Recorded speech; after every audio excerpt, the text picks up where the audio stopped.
when my kids ask me about something, if they can do something or whatever, and I say no, and I say no. My answer is no. Am I getting no from God? Is God telling me no? Is because I'm not getting any better. So is God telling? Do I just need to accept that God is saying no? I am not to be healed.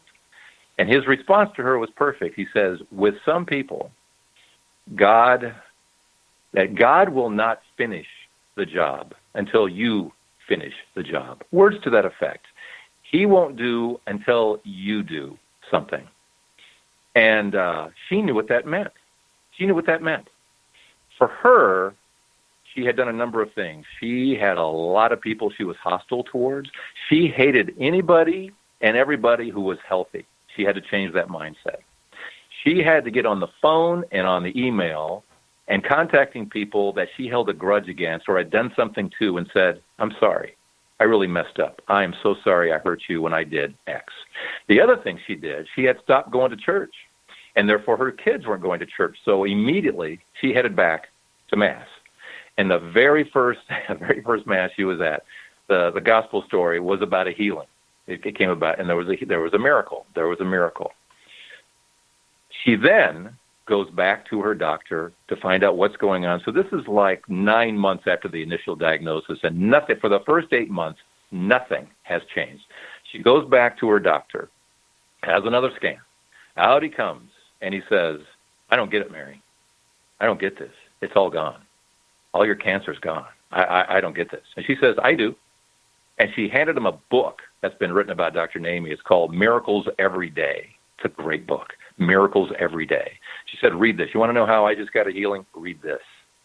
And the Bible says it, and I have experienced this 100 times over of people who were stymied in their healing until they forgave. And I'm listening to your story, Gary. I'm so glad we're talking. Because look what you did. Examination of conscience. No, seriously, look what you did. Examination of conscience. You said, I'm sorry.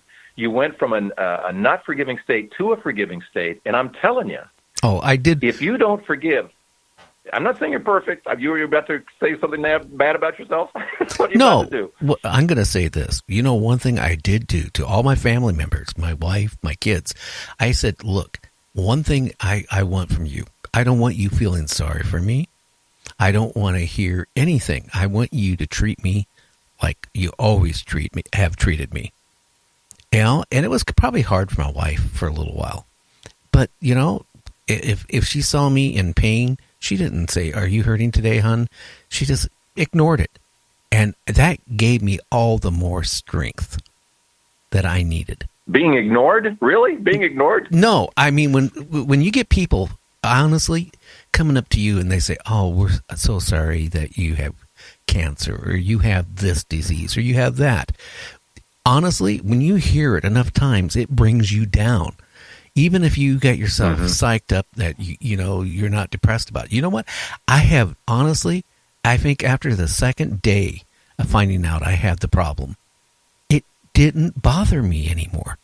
It didn't. Nice. I wasn't scared of it. Nice. I embrace it. I take each day as it comes. I don't worry about tomorrow.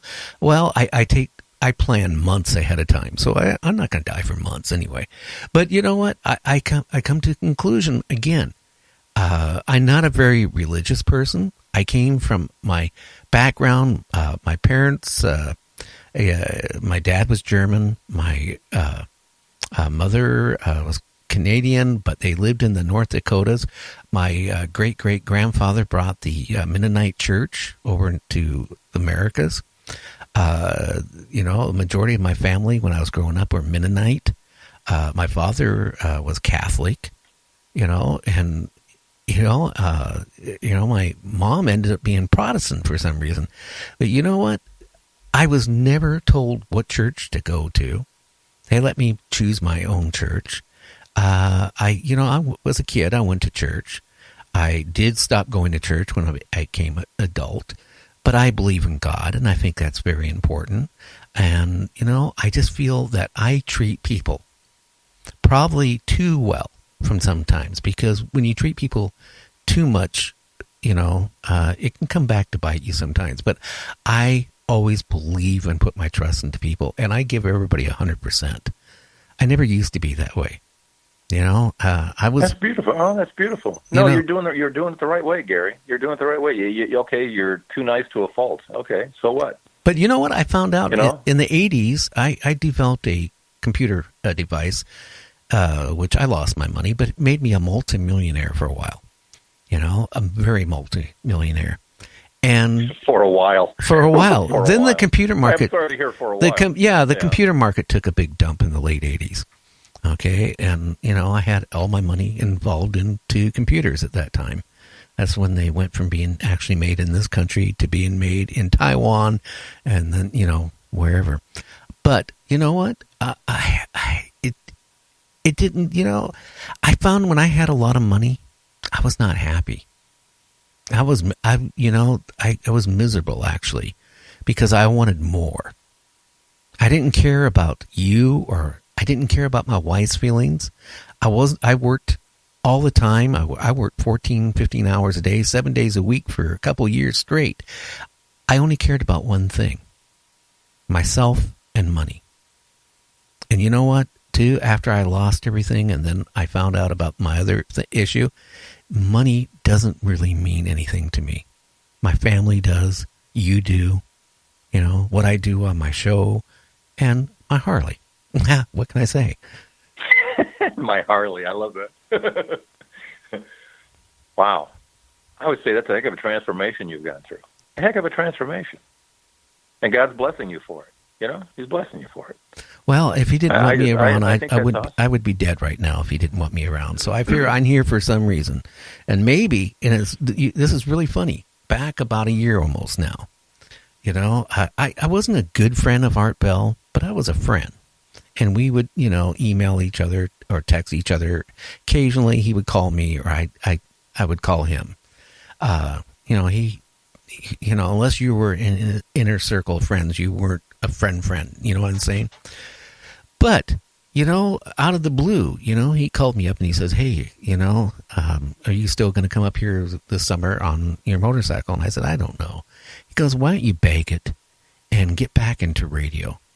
And don't go on to terrestrial radio. Get on the internet and do it. And I started thinking about that, and I go, you know what? I'm missing something. And that's how my show started. Isn't that amazing, the technology that's here now, that we can do what we want to do? Anybody can do this now. Anybody can do this. But not everybody should. No, I'm going to say this. I'm going to be very honest with you. You're in a different type side of paranormal than I am. I'm into the Bigfoot. I'm into UFOs. I'm into past, regressions. I'm into that that type of stuff. You're in a different, part of it, but it's all paranormal. But the thing is, after Art told me that, I started going on to the internet and I started listening. I swear to God, honestly, I listened to hundreds and hundreds of shows on the internet. And it turned my stomach. And I know I'm going to make people mad at me right now. But, how can I say it? At one point in my life, I managed a chain of large camera professional stores when I went out of radio for a while. And, that was when digital cameras were first starting to come out. A person would come in and buy a digital camera. They knew nothing how to operate it. They didn't even know how to take a picture. With a month, they were out doing weddings for people as a professional photographer. Were they a professional photographer? No. They just knew how to take a picture and go home and manipulate it on their computer. What I have found, and this is going to get people mad at me right now, there's a lot of people who went out and bought a $20 microphone, plug it into their computer, and start talking paranormal. And really scares me because there's a lot of people out there, they don't know what they're talking about.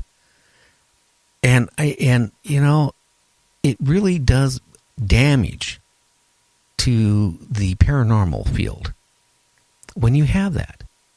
And unfortunately, but the cream always rises. You've risen. You look what you've done. Look what you've done. I mean, the cream rises. But no. The only reason why I have the listenership I have is because I've been in broadcasting. Okay, I know how to talk. I know how to find guests. I know how to, get questions out of a guest without them realizing it. I know how to do that.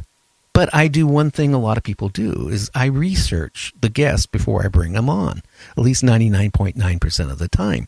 I mean, I get books every day. I read people's books. I go on the internet. I research who the guest is. And I think that's very important to when you have a guest on the show that you give them, the best you can give them. But again, I go back to there's a lot of people, just like when you were in radio. There's a lot of people that should never been in radio. And there's a lot of people now. And that's true, yeah. And then there's a lot of people that don't know anything about paranormal. I actually have had like ghost hunters, groups come on my show. I had to kick a couple of them off because, instead of wanting to be ghost hunters and try to establish, proof of something, they wanted to be on a cable channel. They wanted to sell themselves to a cable channel. You ask them, okay, well, what have you done for, looking for ghosts? What places have you checked? Oh, we went to a couple people's houses for a couple hours. That don't make them ghost hunters. No, but you also know they're not. Yeah, I don't know how long ago that was, but chances are about 3 months ago, actually. Okay, yeah. Well, a year from now, they're not going to be doing it because there's nothing there. There's nothing. There's just someone trying to jump on a wave, but the problem is there's Trapper. There's a lot of people like that, a lot. Mm-hmm. And that's I believe in the paranormal.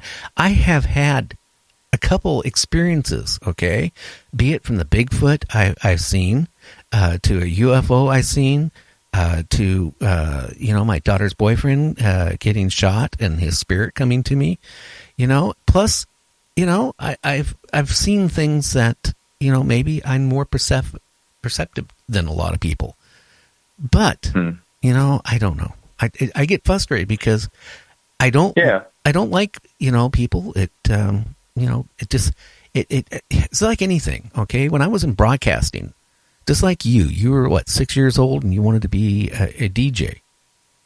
Yeah. Okay, well, I was 10 years old. My dad bought me a CB radio and said, hey, you like talking? Here's a CB radio. At 12 years old, I was a licensed amateur. I mean, it's like you. I like the microphone. I like talking to people. I feel like your family, everybody that listens is family. And, I just don't like taking advantage of people and hyping up garbage. And some of these people, that's what they do. And I'm sorry, I probably got people mad at me right now. But I mean... No, they're not mad at you. Trust me, if they like the paranormal, they've checked out other shows, and they've heard horrible shows, too. They've heard horrible shows. So the cream does rise to the top. And I heard you talking about the UFO experience. And it did, as your guest said that night, I think this was last Friday or Thursday, when they were talking about how it was kind of that Richard Dreyfuss moment, wasn't it, where there was that, was it right above you, this just giant beam of light shining down on you as you got out of the car? Or what well, to be blunt and honest with you, I was in the car. I was in my GTO. I remember it like today. This happened. We were cruising New Mexico. I wanted to get home. And the road and even inside the car, it kind of like lit up bright. Brighter than daylight. That's how bright it was out in the middle of the desert of New Mexico. My mind, I figured, okay, I must have done something wrong. The speed limit signs, it was like 105 miles an hour speed limit or whatever it was. It was really weird in that time frame. Okay. They really didn't have a speed limit. I figured, I did something wrong. It must be a helicopter, pacing me. So I pull off the road. The car's all lit up. My wife is hysteric over it. I open up the car. So you're not seeing anything behind you. There's nothing behind you. There's no blue and red lights. Lights going off. No, it's all from above. It's all from above. Yeah, it's just lit up a big area. A huge area. And I'm looking at it, and I came and it hurt my eyes. It was like if you look at the sun, that type of brightness, or even more. It was that intense.